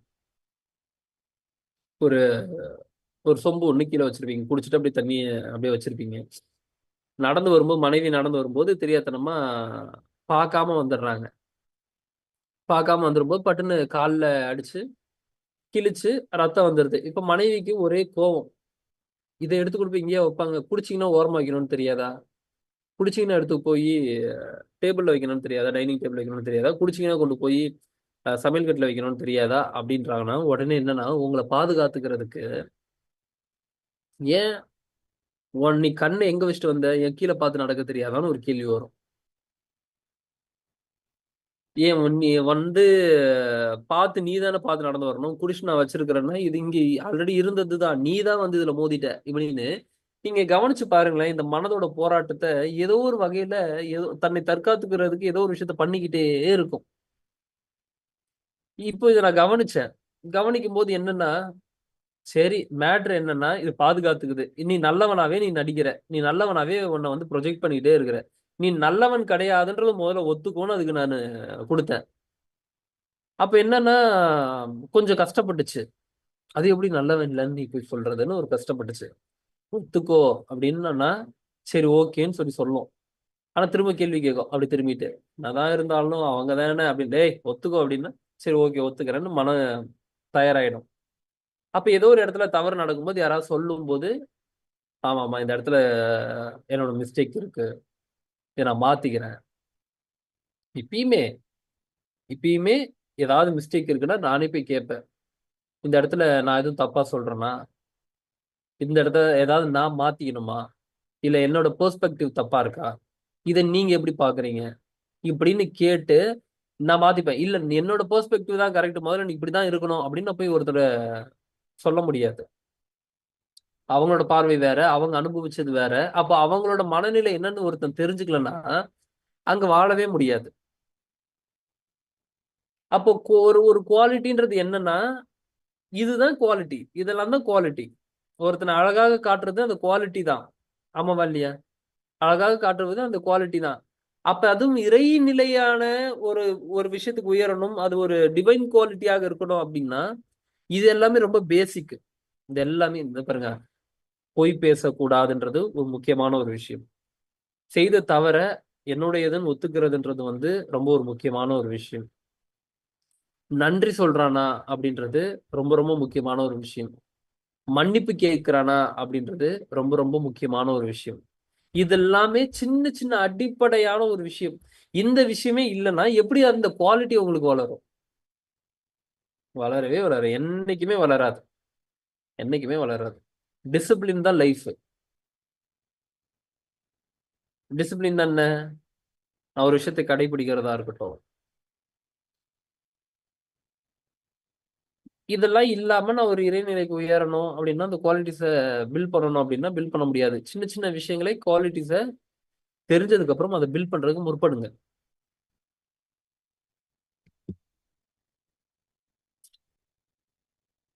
அப்போ உங்களோட வாழ்க்கையில எந்த விஷயத்தை அப்ளை பண்ண முடியும்? உங்களுடைய இருக்கக்கூடிய இடத்துல இருந்து உங்களுக்கு தெரியும். இந்த இடத்துல நான் அந்த ஒரு விஷயத்த பண்ணணும் அப்படின்னு தெரியும். அதை விட இருக்கிறதுலே ஒரு பெரிய ஒரு விஷயம் என்ன தெரியுமா? எந்த ஒரு விஷயமாக இருந்தாலும் தள்ளி போடக்கூடாது. அதாவது இறைவன் என்ன பண்ணுவார் அப்படின்னா, அப்படியே வந்து உங்களுக்கு ஒரு பாயிண்ட்டை கொடுத்துட்டு போவார் மைண்ட்ல. இந்த ஒரு விஷயத்த பண்ணிடு அப்படின்னு சொல்லி கொடுத்துட்டு போவார். அப்படியே ரிசீவ் பண்ணி சரி ஓகே பண்ணிடுறேன் அப்படின்னு ஒரு ஒரு வருஷமானாலும் நம்ம பண்ண மாட்டோம். அது ஒரு 2 வருஷமானாலும் பண்ண மாட்டோம். ஆனா இத பண்ணியிருந்தா என்னைக்கோ நீ மேல வந்திருப்பீங்க. ஆனா அந்த ஒரு விஷயத்த இறைவன் சொல்லியும் நீங்கள் பண்ணாம இருந்திருப்பீங்க. காரணம் என்னன்னா ரிசீவ் ஆகுது. ஆனா அந்த எக்ஸிகியூஷன் இல்லைங்க. அப்ப என்னன்னா இறைவன் சொல்றாரு அப்படின்னா அந்த ஒரு விஷயத்த இம்மீடியட்டா பண்ணணும். எனக்கு அதோட ஒரு ஒரு காலிங் வருது. நீ வந்து அந்த இத செய்யி அப்படின்னு சொல்லி ஒண்ணு சொல்லுதுன்னா, அது இம்மீடியட்டா அது ஏன் என்னன்னுலாம் கேள்விலாம் கேட்கக்கூடாது. இப்போ பரம்பொருள் ஃபவுண்டேஷன் எவ்வளவு பெரிய ஒரு ஃபவுண்டேஷன். கிட்டத்தட்ட இன்டர்நேஷனல் லெவல்ல எல்லா நாடுகள்லயும் தெரியக்கூடிய ஒரு ஃபவுண்டேஷன். இம்மீடியட்டா இழுத்து மூடிட்டு போ அப்படின்னு உள்ள இருந்து ஒண்ணு சொல்லுதுன்னா, எப்படி உங்களுக்கு ஏன் நான் பண்ணணும்னு உங்களுக்கு ஒரு கேள்வி வரும். ஏன் நான் பண்ணணும்? இத்தனை பேருக்கு வந்து இந்த ஒரு விஷயத்த செய்யுது, அந்த ஒரு விஷயத்த செய்யுது, அத பண்ணுதே, இத பண்ணுதேன்னா, சொல்றது அதுதான்னா இந்த கேள்விலாம் இருக்கக்கூடாது. சரி ஓகே பண்ணிடுறேன். அந்த நிலைக்கு போனோம் அப்படின்னா, முதல்ல உள்ள என்ன பேசுதுன்றத கவனிச்சுக்கிட்டே வரணும். சின்ன சின்ன இடங்கள்லயும் அந்த ஒரு விஷயத்த அப்ளை பண்ணிட்டே வரணும். பக்காவா சொல்லிக் கொடுக்கும். பக்காவா சொல்லிக் கொடுக்கும். பிசிறு தட்டாம சொல்லிக் கொடுக்கும். உங்க மனைவி கிட்ட என்ன பேசணுன்றதும் உள்ள சொல்லிக் கொடுக்கும். இத பேசு உனக்கு பிரச்சனை வராது. இத பேசு இவங்கள கவரலாம். இத பேசு இந்த ஃபியூச்சர்ல இந்த மாதிரியான ஒரு விஷயம் உனக்கு கிரியேட் ஆகாதுன்னு எல்லாத்தையுமே சொல்லிக் கொடுக்கும். ப்ளூ பிரிண்ட் போட்ட மாதிரி இருக்கா? டேய் எப்படி ஆகுதுன்னா, அப்ப நான் இங்க வந்து என்னோட ஒரு சுயமாவே நான் முடிவு எடுக்கலையான்ற ஒரு ஃபீல் வரும் சில நேரத்துல. சொல்லுது செய்யறேன், சொல்லுது செய்யறேன், சொல்லுது செய்யறேன் அப்படின்னும் போது, என்ன இதெல்லாம் கூட அது சொல்லி செய்யறதா அப்படின்னா, ஆமா அப்படி செஞ்சுட்டேன்னா எனக்கு பிரச்சனை இல்ல. வேற லெவல்ல உங்களை கைட் பண்ணணும். வேற லெவல்ல உங்களை கைட் பண்ணணும். அப்ப என்னன்னா, நான் அந்த குவாலிட்டிஸா வளர்த்துக்கணும். எனக்கு இங்க ஒரு விஷயம் நடக்கணும்னா அந்த குவாலிட்டியை நான் பில்ட் பண்ணிக்கிறேன். அப்போ டெய்லியும் நீங்க இந்த இந்த இந்த ஒரு இறைநிலைக்கு நீங்க உயர்வதற்கு நான் சொன்ன இந்த விஷயங்கள் எல்லாத்தையும் கடைபிடிக்கணும். என்ன அப்படின்னா கிராட்டிடியூட் மஸ்ட். சர்வீஸ் பண்றது மஸ்ட். மத்தவங்களுக்கு ஏதோ ஒரு வகையில சர்வீஸ் பண்ணணும். தினமும் ஒரு 20 நிமிடமாவது ஒரு அரை மணி நேரமாவது தியானம் செய்யணும். அப்படியே உங்களோட தாட்ஸ் அப்சர்வ் பண்றதா இருக்கட்டும், நீங்க பேசக்கூடிய வார்த்தையா இருக்கட்டும், நீங்க செய்யக்கூடிய செயல்களா இருக்கட்டும், இதன் மீது எல்லாத்து மீதையும் உங்களுக்கு ஒரு கவனம் உண்டாகணும். எல்லாத்து மீதும் உங்களுக்கு ஒரு கவனம் உண்டாகணும். தினமும் சில பாடல்களை கேளுங்க. இப்ப நான் உங்களுக்கெல்லாம் சில சாங்ஸ் ப்ளே பண்றேன் இல்லையா? ஸோ அந்த மாதிரியான பாடல்களை கேளுங்க. அந்த மாதிரியான பாடல்களை கேட்கும்போது சில விஷயங்கள் உங்களுக்கு புரிய வரும். சில விஷயங்கள் உங்களுக்கு சொல்லப்படும். இப்ப அந்த மாதிரியான விஷயங்கள்லாம் உங்கள வந்து அடுத்த கட்ட நிலைக்கு உங்கள உயர்த்தும். அஃபர்மேஷன் எழுதுங்க. அஃபர்மேஷன் கேளுங்க. ஜர்னல் பண்ணுங்க. ஆல்ரெடி நான் சொல்லிட்டேன். வேணும்னா ஆஃபீஸ்லயும் ஜர்னல் இருக்குது. கான்டாக்ட் பண்ணி வாங்கி டெய்லியும் எழுதிக்கிட்டே வாங்க. ஏதாவது இந்த மாதிரி பேசக்கூடிய இடங்கள், சத்சங் எங்கேயாவது நடத்துறாங்க, தியானம் எங்கேயாவது பண்றாங்க, கூட்டு தியானம் எங்கேயாவது இருக்குன்னா போய் கலந்துக்குங்க. இந்த மாதிரி அதுக்குண்டான ஒரு என்விரான்மெண்ட்ட நீங்க கிரியேட் பண்ணிக்கணும். நம்ம பிஸியா தான் இருப்போம். லைஃப்ல எது பிஸி இல்ல? 10 மணி வரைக்கும் வேலை செய்ய சொன்னா கூட 10 மணி வரைக்கும் வேலை இருக்கத்தான் செய்யும். 12 மணி வரைக்கும் வேலை செய்ய சொன்னா கூட 12 மணி வரைக்கும் வேலை இருக்கதான் செய்யும். ஆமாவா இல்லையா? நம்ம பார்த்து ஒதுக்கிக்கிறது தான் நேரம். ஓகே, இன்னைக்கு இது போதும். இதுக்கு கொஞ்சம் நேரம் ஒதுக்குவோம் அப்படின்னு சொல்லி ஒதுக்கணும். அதனால நீங்க பாருங்களேன், இது எல்லாமே நான் சொல்றது எல்லாமே உங்களோட அன்றாட வாழ்க்கையில அப்ளை ஆகக்கூடிய ஒரு விஷயம். என் கூட கொஞ்சம் பேசலாம்ல அப்படின்னு மனைவி கேட்கறாங்கன்னா, ஆமா பேச வேண்டிய அங்க கட்டாயம் இருக்கு, பேசணும். இல்ல எனக்கு எவ்வளவு வேலை இருக்கு தெரியுமா? உட்காந்து இது ஏதோ வாரத்துல ஒரு 3 நாள் நடக்குதுன்னா பிரச்சனை இல்லை. வாரத்துல 7 நாளுமே அப்படியே நடக்குதுன்னா அவங்களுக்கே கேள்வி வரத்தான் செய்யும். ஏன் இதுக்காக கூட உங்களுக்கு டைம் ஒதுக்க முடியாதான்ற ஒரு கேள்வி வரும். அப்படி இல்லைன்னா மனைவின்ற ஒரு கேரக்டரையும் உள்ள கொண்டு வந்திருக்க கூடாது நீங்க. அப்போ அங்க என்ன ஒரு விஷயம் இருக்கோ அதற்கு உண்டான ஒரு விஷயத்த நம்ம செய்ய வேண்டிய கடமை உண்டு. எதை ரெஸ்பான்சிபிலிட்டி எடுத்திருக்கீங்களோ அந்த ரெஸ்பான்சிபிலிட்டிக்கு தகுந்தாற் போல அந்த விஷயத்தை நீங்கள் தான் கிரியேட் பண்ணணும். அதை நீங்கள் தான் செய்யணும். புரியுதா? அப்ப என்ன பண்றீங்க? டெய்லியும் இந்த ஒரு விஷயத்த எழுதிக்கிட்டே இருங்க. உங்களை நீங்க அப்சர்வ் பண்ணிக்கிட்டே இருங்க. நான் எப்படி இருக்கேன் அப்படின்றத அப்சர்வ் பண்ணிக்கிட்டே இருங்க. கொஞ்சம் தடம் மாறுற மாதிரி தெரியுது அப்படின்னா, திரும்பவும் அந்த தடம் மாறக்கூடிய இடத்துலயே உங்களை நீங்க சேஞ்ச் பண்ணணும். கொஞ்சம் திரும்ப இப்படி போவோம் அப்படின்னு சொல்லி ஒரு பாதையில நீங்க போனீங்கன்னா, நீங்க போற பாதை தவறான பாதைன்னு தெரியுது. நீங்க போக வேண்டியது லெஃப்ட்னு தெரியுது. ஆனா நீங்க ரைட்டுக்குள்ள போறீங்கன்னு வைப்போம். சரி, என்னதான் இருக்குன்னு பாத்துருவோம். ரைட்ல எவ்வளவு தூரம் நீங்க உள்ள போறீங்களோ, ரிட்டர்ன் இந்த இடத்துக்கு வர்றதுக்கு எவ்வளவு தூரம் பயணம் பண்ணீங்களோ அதே தூரம் பயணம் பண்ணி தான் திரும்ப ரிட்டர்ன் வரணும்ன்றது தெரிஞ்சுங்க. 3 கிலோமீட்டர் டிராவல் பண்ணி உள்ள போயிட்டீங்கன்னா திரும்ப ரிட்டர்ன்ல 3 கிலோமீட்டர் வரணும்ன்றதுதான் உண்மை. இங்க ரிட்டர்ன் வர்றதுக்கு அப்ப எவ்வளோ உள்ள போறீங்களோ அவ்வளவுக்குள்ள திரும்ப ரிட்டர்ன்ல நீங்க இங்க வந்தாகணும். ஒரு விஷயம்தான், ஆசை குணம் அடங்காமல் ஆண்டவனும் தெரியாது. எப்படி? ஆசை குணம் அடங்காமல் ஆண்டவனும் தெரியாது. ஏன் ஆசை குணம் அடங்காமல் ஆண்டவன் தெரிய மாட்டான் அப்படின்னா, இந்த ஆசைக்கு அதனாலதான் புத்தர் சொல்லுவாரு, ஆசை அழிவுக்கு காரணம் அப்படின்னு சொல்லி சொல்லுவாரு. அப்ப நான் ஆசையப்படக்கூடாதா அப்படின்னா, இதுக்கெல்லாம் நிறைய வீடியோஸ் எல்லாம் போட்டேன். சரிங்களா? இதை பத்தி எல்லாம் டாபிக் எல்லாம் கவர் பண்ணி நிறைய வீடியோஸ் பண்ணிட்டேன். யூடியூபர் ரெகுலரா ஃபாலோ பண்ணிக்கிங்க. உங்களுக்கு நிறைய விஷயங்கள் வேற மாதிரியான பெர்ஸ்பெக்டிவ், எனக்கு என்ன மாதிரியான பெர்ஸ்பெக்டிவ் தோணுதோ அதுபடி நான் உங்களுக்கு ஷேர் பண்ணுவேன். அப்போ இந்த ஆசை அப்படின்னக்கூடியது ஒரு மனிதனை அழிக்குமா அப்படின்னா, எல்லா ஆசைகளும் மனிதனை அழிக்காது. நான் இப்ப இங்க இருந்து ஒரு விஷயத்த கிரியேட் பண்ணணும்னு நினைக்கிறதும் என்னோட ஆசை தான். அது எனக்கு உண்டான உள்ள வரக்கூடிய டிவைனோட கனெக்டிவிட்டியா இருக்கலாம். டிவைன் அதை என்ன பண்ணுன்னு சொல்லலாம். அது ஒரு ஆசையாக கிரியேட் ஆகி வரும். ஆனா அந்த ஆசை அது இல்லாம என்னால நகர முடியாது அப்படின்னா இங்க நீங்க மாட்டிப்பீங்க. இருக்கும் போதும் சந்தோஷமா இருக்கிறேன்னா, இல்லாத போதும் சந்தோஷமா இருக்கிறேன்னா, என்னோட சந்தோஷத்துல எந்த ஒரு நிலை குலையல அப்படின்னா, இது இருந்தாலும் என்னோட நிலை மாறல, இது இல்லைனாலும் என்னோட நிலை மாறல அப்படின்னா, அந்த இடத்துல நீங்க ரொம்ப தூய்மையா இருக்கிறீங்கன்னு அர்த்தம். ரொம்ப சூப்பர்வா இருக்கிறீங்கன்னு அர்த்தம். பட் இது இருக்கும் போதும், அது இல்லாத போதும் வேற வேறு மாதிரி இருக்கிறீங்க அப்படின்னா, இங்க நீங்க நிலை குலைஞ்சிட்டீங்கன்னு அர்த்தம். அப்போ ஆசை அப்படின்னு வரும்போது, எனக்கு இது ஒண்ணு கிரியேட் பண்ணணும்னு இருக்கும்போது, அந்த பயணத்தை நீங்க என்ஜாய் பண்ணணும். நான் போய் அங்க அங்க ரீச் ஆனாதான் நான் என்ஜாய் பண்ணுவேன் அப்படின்னா, இங்க இருந்து கிளம்புறீங்க, ஊட்டி போகணும்னு நினைக்கிறீங்கன்னு வச்சுப்போம்.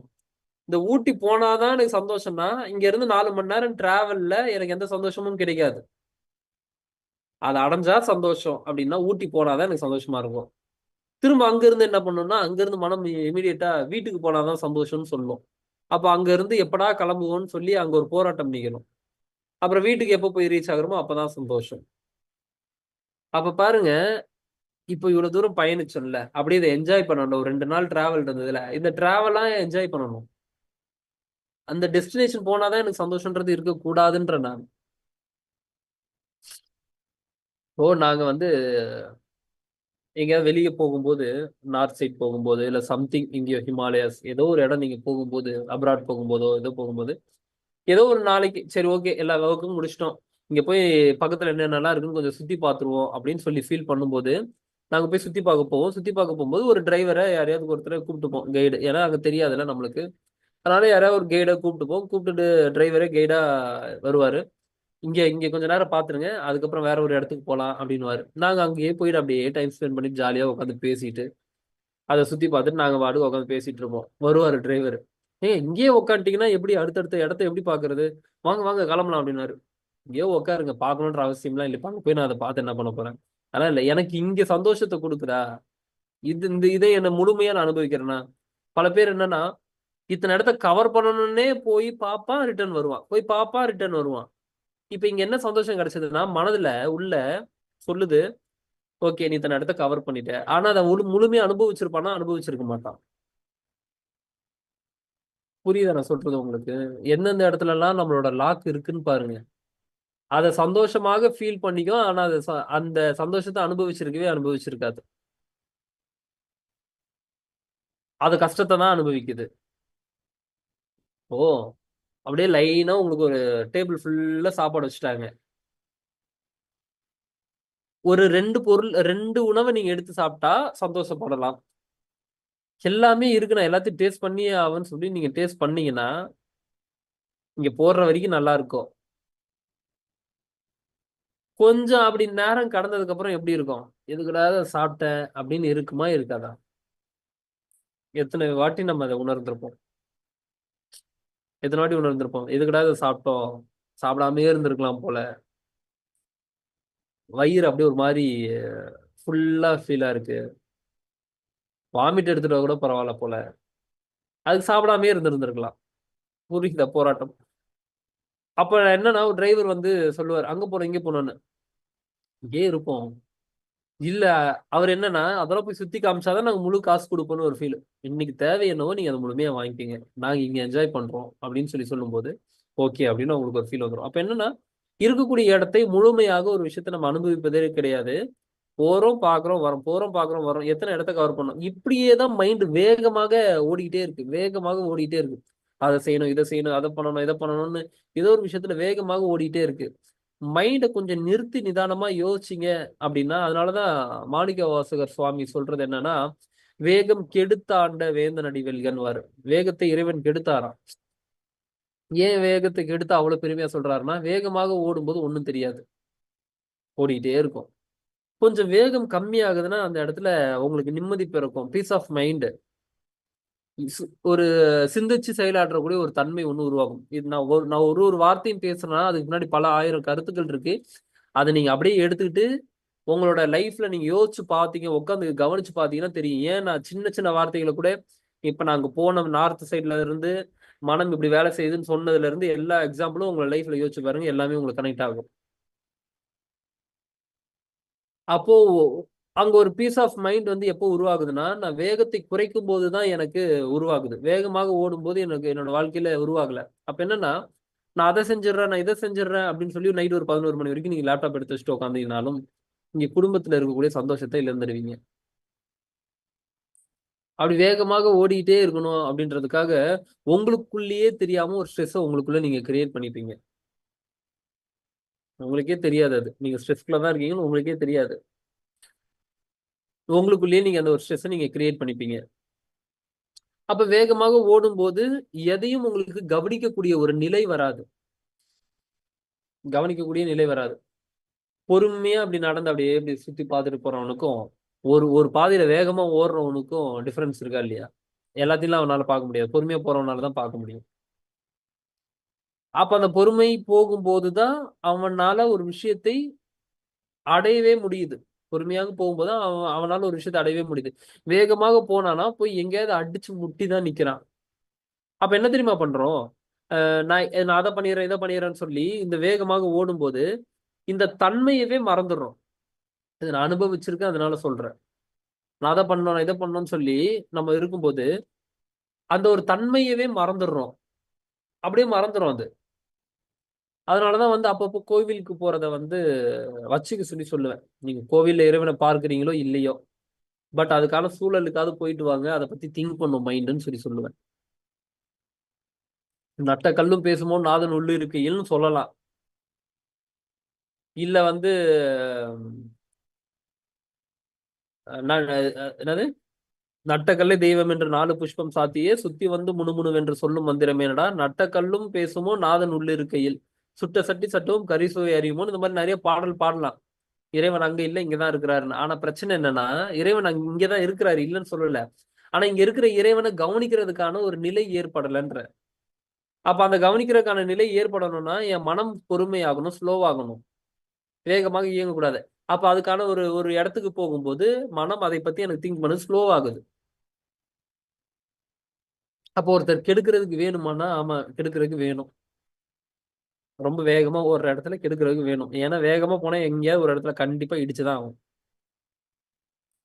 அப்ப இதெல்லாம் தான் நான் ஒரு டிவைன் குவாலிட்டியா சொல்றேன். இதெல்லாம் அப்ளை பண்ணுங்க உங்களோட லைஃப்ல. ஒரு ஒரு ஒரு தன்மை ஒண்ணு உருவாகும் உங்களுக்கு.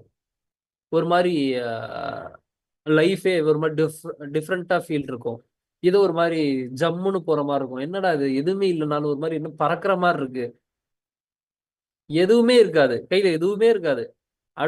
அடுத்த நேரத்துக்கு கட்டுறதுக்கு பணம் கையில இருக்காது. ஆனா உங்களுக்கு நிம்மதியில எந்த ஒரு பிரச்சனையும் இருக்காது. அப்படியே அப்படியே பாட்டுக்கு போகாது. பாத்துக்கலாம் விடு, என்ன பண்ண போறான். எந்த ஒரு விஷயத்தை ஏற்றுக்கொள்வதற்கு மனம் தயாராயிடுச்சோ அதை பத்தின கவலை உங்களுக்கு இருக்காது. மனதோட போராட்டத்தினாலதான் உங்களுக்கு கவலை உண்டாகுது. ஆமாவா இல்லையா?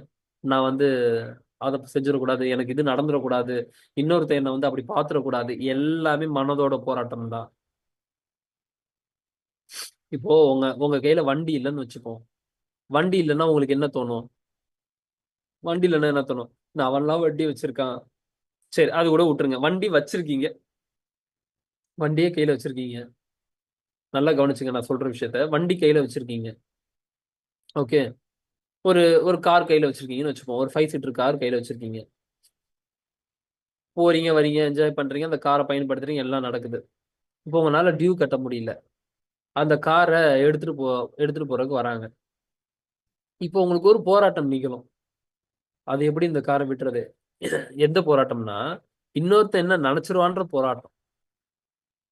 இப்போ அந்த தெருவுல எவனுமே இல்ல. ஒரு ஒரு ஐலாண்ட்ல நீங்க தனியா இருக்கீங்க. கார் எடுத்துட்டு போறவங்க மட்டும்தான் இருக்கிறான், நீங்க இருக்கிறீங்க. இப்ப அந்த காரை எடுத்துட்டு போனா உங்களுக்கு பிரச்சனையானா? உங்களுக்கு பிரச்சனை கிடையாது. அந்த தெருவுக்குள்ள நீங்க இருக்கிறீங்க, எடுத்துட்டு போயிட்டான்றது யாருக்கும் தெரியல அப்படின்னா, இல்ல மொழியே தெரியாத இடத்துல இருக்கிறீங்க, இப்ப அவங்கள பத்தி கவலைப்படுவீங்களா நீங்க?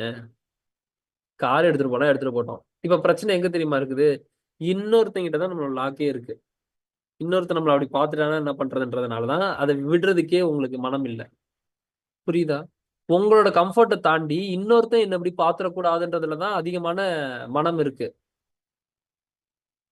இது உங்களுக்கு எந்த அளவுக்கு எனக்கு புரியுதுன்னு தெரியல. அதுதான் வந்து லாக்காவே நான் சொல்றேன். இன்னொருத்தன் என்ன இப்படி பாத்துறக்கூடாது, இன்னொருத்தன் இப்படி என்ன நினைச்சிடக்கூடாதுன்றதுக்காக ஒரு ஒரு செயலும் நம்ம செய்ய ஆரம்பிப்போம். அப்ப அந்த இடத்துல இன்னொருத்தன் இப்படி நினைச்சிடக்கூடாதுன்னு அங்க நீங்க பாத்தீங்கன்னா, இன்னொருத்தன் அப்படி நினைக்கிறதுக்கு உண்டான ஒரு வாய்ப்பு ஏற்படும் போதே உங்களுக்கு நிம்மதி சீர்குலைஞ்சிரும். அதனாலதான் வந்து இந்த கல்யாணம் இன்டர் கேஸ்ட் மேரேஜ் ஏதாவது பண்ணாங்கன்னு வைங்களேன், டிஃப்ரெண்ட் கேஸ்ட்ல ஏதாவது ஒரு மேரேஜ் பண்ணாங்கன்னு வைங்களேன், அவங்க அம்மாட்ட போய் கேட்டீங்கன்னா, என்னங்க பொண்ணு பிடிச்சிருக்கா? எனக்கெல்லாம் பிடிக்கல பண்ணாங்க. நல்லா டீப்பா உட்காந்து கேட்டீங்கன்னா, ஓகே தான், அவனுக்கு ஒரு சந்தோஷம்னா சந்தோஷம் தான். ஆனா என்னன்னு அந்த உலகம் என்ன பேசும், ஊர் என்ன பேசும்னு வாங்க. இதுக்காக நடந்த ஆணவ கொலை தான் ஜாஸ்தி. வீட்டுல ஓகே தான் அவங்களுக்கு. ஆனா ஊர் என்ன பேசணும்ன்றதுக்காக தான் அங்க ஒரு போராட்டமே நிகழுது. இப்ப பாருங்க எங்க இருக்குதுன்னு லாக்கு. நீ சந்தோஷமா இருக்கிறதுக்கு நீ கையில வைத்து இருக்கக்கூடிய பொருள் உனக்கு சந்தோஷத்தை கொடுக்கலன்னா, உன் மனநிலையை தான் நீ சேஞ்ச் பண்ணணும், பொருள்ல கிடையாது. உனக்கு 1000 கோடி கொடுத்தாலும் உனக்கு சந்தோஷம் வராது. ஏன்னா கையில இருக்கிறத அனுபவிக்க தெரியலன்னா. புரியுதா? கையில கொடுத்த ஒண்ணுத்த இதை சந்தோஷமா ஃபீல் பண்ண தெரியல, இதை அனுபவிக்க தெரியல அப்படின்னா, அதை பார்க்கக்கூடிய நிலை எனக்கு தெரியலன்னா, உங்க கையில 1000 கோடி கொடுத்தாலும் சந்தோஷம் வராது. ஏன்னா உங்களோட மைண்ட்ல என்னன்னா 5000 கோடி இருந்தாதான் சந்தோஷம். 5000 கோடி வரும்போது 10,000 கோடி இருந்தாதான் சந்தோஷம். 10,000 கோடி வரும்போது 20,000 கோடி இருந்தாதான் சந்தோஷம். வாய்ப்பே இல்லை நீங்க சந்தோஷமா இருக்கிறதுக்கு. என்ன கிடைச்சதோ, இன்றைக்கு என்ன கிடைச்சதோ, இன்னைக்கு இது கிடைச்சதுன்னு சொல்லி முதல்ல சிந்திச்சு அதுக்கு நன்றி சொல்லும்போது அதை நீங்க ஆத்மார்த்தமா ஃபீல் பண்ணணும். இப்ப டூ வீலர் கையில தான் இருக்கு. உங்க கையில என்னன்னா ஒரு யோசனை ஒண்ணு உண்டாகலாம். மத்தவன்லாம் கார் வச்சிருக்கான், என்கிட்ட டூ வீலர் தான் இருக்குது அப்படின்னா, டூ வீலர் இருக்குல்ல, எத்தனை பேர் சைக்கிள்ல போயிட்டு இருக்கான்? சரி, சைக்கிள் மட்டும் தான் இருக்கா? சைக்கிள் இருக்குல்ல, ஒரு இடத்துல இருந்து இன்னொரு இடத்துக்கு போற சைக்கிள் இருக்குல்ல, சைக்கிளே இல்ல, நடந்துதான் போறேன். அப்போ காலே இல்லாதவங்களை பத்தி யோசிச்சு பாருங்க.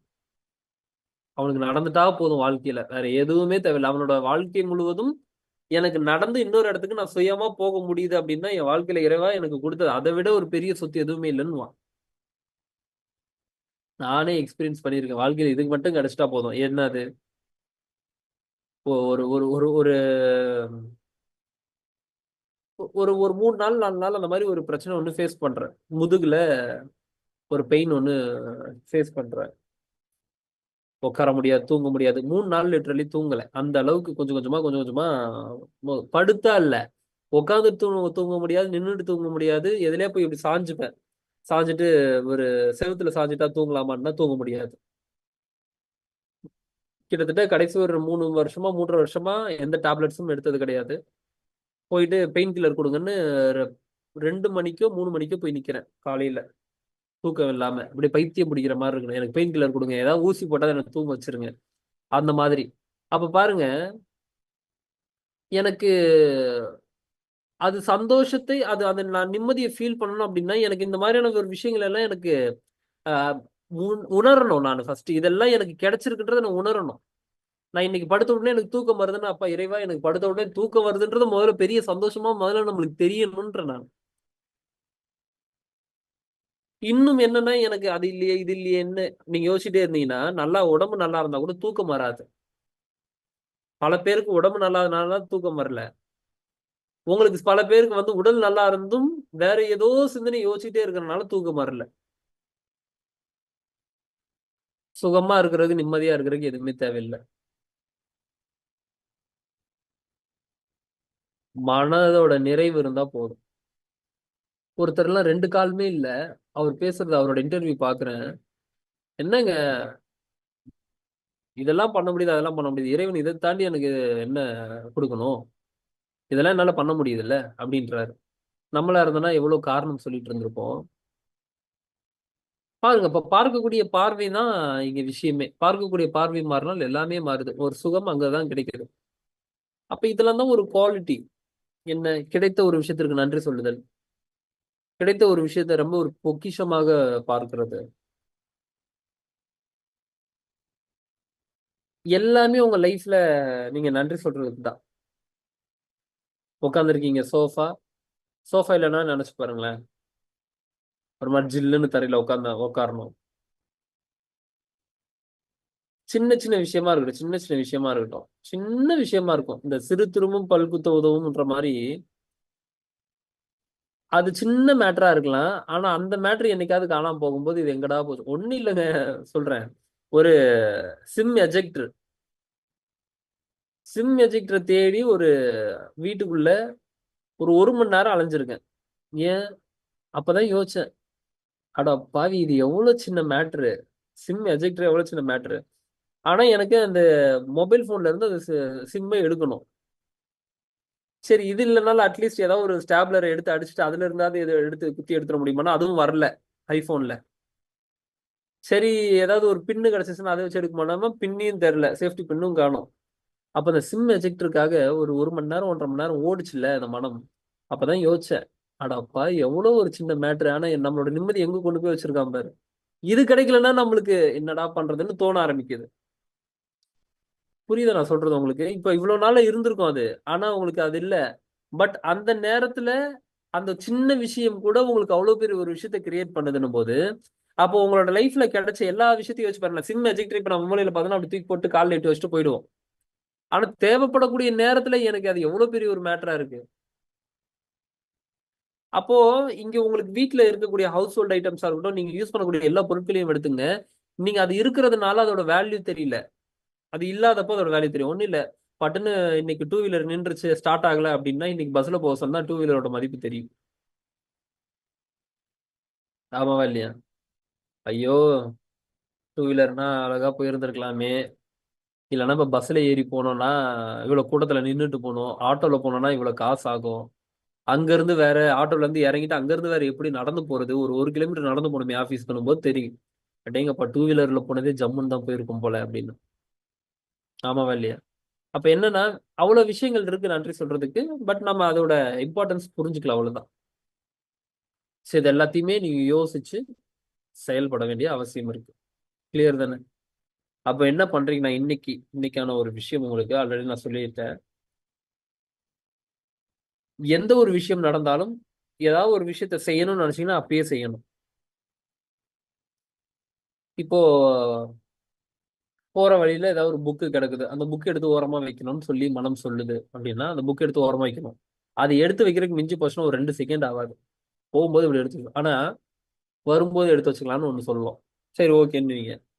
திரும்ப வரும்போது ஐயோ கையில இதெல்லாம் வச்சிருக்கேன் எப்படி எடுத்து வைக்கிறேன்னு சொல்லி அப்படியே கடந்துரும். பார்த்தா சாயங்காலம் 5 மணி வரைக்கும் அது அங்கேயே தான் கிடக்கும். காலையில 9 மணிக்கு இப்ப எடுத்து வைன்னு சொன்னதை, இல்ல 6 மணிக்கு எடுத்து வைன்னு சொன்னதை, சாயங்காலம் 6, 7 மணி வரைக்கும் அது அங்கேயே தான் கிடக்கும். அப்ப என்னன்னா தள்ளி போடும் பழக்கம் ஆட்டோமேட்டிக்கா மைண்டுக்கு நீங்க இன்ஸ்ட்ரக்ட் பண்ணிட்டே இருக்கீங்க. இது அப்புறம் பண்ணிக்கலாம், இது அப்புறம் பண்ணிக்கலாம், இது அப்புறம் பண்ணிக்கலாம், இது அப்புறம் பண்ணிக்கலாம்னாலே வாழ்க்கையில முன்னேற முடியாது. சொல்ற விஷயத்த அப்ப இமீடியட்டா செய்யக்கூடிய ஒரு விஷயத்த நீங்க ஏற்படுத்தணும். இது சொல்லுதா, சரி நான் இப்பயே செய்யறேன் அப்படின்னு நீங்க செய்ய ஆரம்பிக்கணும். ப்ரியாரிட்டி கொடுக்கணும். இப்போ இங்க நான் பேசிட்டு இருக்கும்போதே போயிட்டு சமையல் கட்டுல போயிட்டு அதை வை அப்படின்னு ஏதாவது சொல்லுது, இல்ல அதை ஏதாவது பண்ணுன்னு சொல்லுதுன்னா எது இப்ப இம்பார்ட்டன்ட்? இப்ப அதை பண்ணா இத்தனை மணிக்குள்ள ஒண்ணு இல்ல 5, 6 ஆகுது அப்படின்னா இந்த 5, 6க்கு இது நான் பண்ணாதான் எனக்கு சரின்னா அதை நீங்க போய் பண்ணிட்டு வர்றதுல தப்பு இல்லை. ஏன்னா இப்ப வச்சாதான் எனக்கு வந்து ஒரு 5 1/4 கிலோ சுடு தண்ணி கொதிக்கும். அப்பதான் இப்ப என்னால குளிக்க முடியும்னா ஓகே நீங்க வைங்க அந்த டைம்குள்ள இயங்குறீங்கன்னா. பட் அதற்கு உண்டான ஒரு நேரம் காலம் இருக்கு அப்படின்னா இதெல்லாம் முடிச்சுட்டு போய் கேட்கலாம். அது ஞாபகம் வச்சுக்கணும். முடிச்சுட்டு போய் கேட்கலாம். சார்ஜர் எடுத்து போய் நாளைக்கு கிளம்புறதுக்குன்னா இப்பயே போய் சார்ஜர் எடுத்து வைப்பீங்களா? சொல்லும் சார்ஜர் எடுத்து வைன்னு சொல்லும். சரி எடுத்து வைக்கலான்றத இந்த இந்த பேசி முடிச்சதுக்கு அப்புறம் அப்ளை பண்ணிக்கலாம்னு நீங்க வெயிட் பண்ணணும். அப்போ எந்த ஒரு விஷயமாக இருந்தாலும் தள்ளி போடும் பழக்கத்துல இருந்து வெளியே வர்றதுக்கு அப்பப்போ அதை செய்யணும். எத்தனை பேர் வந்து இன்னைக்கு இப்ப பெட்ரோல் போட்டுருன்னு ஒண்ணு சொல்லும். ஆனா நம்ம இந்த பங்க்ல போடாம வண்டியை தள்ளிட்டு போயிருப்போம். நின்னு இதுல போட வேண்டாம் அப்புறம் பாத்துக்கலாம்னு பார்த்தா வண்டியே கடைசியில ஒரு டைம்ல நிக்கும். அப்புறம் தள்ளிட்டு தான் போய் பெட்ரோல் போடணும். சரி நேத்தே சொல்லுச்சு இப்ப போட்டு சொல்லுச்சு தோணும் எல்லாருக்கும். நேத்தே இதை சொல்லுச்சு சரி இதை பண்ணாதான் அப்பயே சொல்லுச்சு. அது எது சொல்லுச்சு? உள்ள இருக்கிறது தான் சொல்லுச்சு. உள்ள இருக்கிறத சொன்னதை கேட்டிருந்தீங்கன்னா அங்க நீங்க பிரச்சனையை ஃபேஸ் பண்ணிருக்க மாட்டீங்க. அப்பயே எனக்கு தெரியும். அப்பயே சொல்லுச்சுடா அது. அப்பயே தோணுச்சு எனக்கு டீப்பா தோணுச்சுன்னு சொல்லுச்சுல. அப்ப டீப்பா சொல்லுச்சுல ஒண்ணு. அதுல எந்த ஒரு பிசுறும் இருக்காது. அது சொல்றதுல எந்த ஒரு பிசுறும் இருக்காது. செய்யணும். அதனால அந்த ஒரு விஷயத்த இன்னைக்கு நீங்க கடைபிடிக்கணும். என்னன்னா எந்த ஒரு செயல் செய்ய சொல்லி சொல்லுதோ இமீடியட்டா செய்யணும். எத்தனை இடத்துல தள்ளி போட்டேன், இல்ல தள்ளி போடணும்னு நினைக்கும் போது நீங்க சொன்னது ஞாபகம் வந்துச்சு. டாஸ்க் அப்ளை பண்ண என்னோட மனநிலை எப்படி இருந்தது, என்ன மாதிரியான ஒரு நிலையில நீங்க இருந்தீங்கன்றத நாளைக்கு என்கிட்ட ஷேர் பண்ணணும். ஓகே. நாளைய தினம் உங்களுக்கு உண்டான இந்த பயிற்சி இந்த ஆஃப்டர் 7 டேஸ்க்கு அப்புறம் என்ன மாதிரியான நீங்க ப்ராக்டிஸ் பண்ணணுன்றதை நாளைக்கு உங்களுக்கு நான் டீச் பண்ணுவேன். ஸோ நாளைக்கு வந்துருங்க. பயிற்சிக்கு அப்புறம் இந்த கிளாஸ் எப்படி இருந்தது அப்படின்றத பத்தியும் நம்ம டிஸ்கஸ் பண்ணுவோம். கிளியர்? நன்றிகள். மீண்டும் இறைவனின் அருளால் நாளை தினம் சந்திப்போம். Love you all. குருவே சரணம். Take care. நன்றி.